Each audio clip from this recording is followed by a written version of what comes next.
Yes, bwana, wale ambao walikuwa wakipiga dua kuona kwenye uongozi wa Young Africans unakwenda kufarakana ni mahasimu wa Young Africans, kwa maana ni wapinzani, hasa mashabiki wa Simba Sports Club, kwa sababu Simba haina wanachama, Simba ina wapenzi na mashabiki pekee.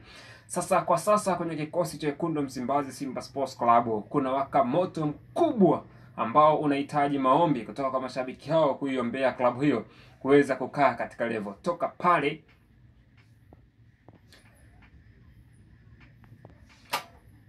ambapo ilitangazwa tarehe rasmi mpya ya dabi ya Kariakoo baada ya kuahirishwa kutoka tarehe 15 ya mwezi Juni mpaka tarehe 25 ya mwezi Juni.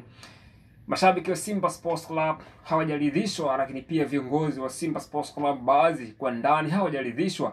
Ndio maana hata taarifa rasmi ya kukubali kwenda kucheza mchezo huo hadi hivi sasa viongozi wameshindwa kuidhinisha, kwa sababu aliyekwenda kwenye kikao, aliyekutana na Rais wa Jamhuri ya Muungano wa Tanzania Dr. Samia Suluhu Hassan, Young Africans wao waliwakilishwa na viongozi wao wakiwemo makamu wa rais na CEO Andrew Mtine, lakini kwa Simba walikwenda watu ambao hawakupaswa kuwa pale kwa sababu ya hadhi walizokuwa nazo. Wao ni kama wajumbe, lakini hawakuwepo watu ambao walipaswa kuwa na hadhi kama kwa viongozi wa Young Africans ambao wao waliwakilishwa na viongozi wao wa ngazi za juu kabisa kukubaliana sakata hilo na kupanga tarehe 25 mpya ya mwezi Juni.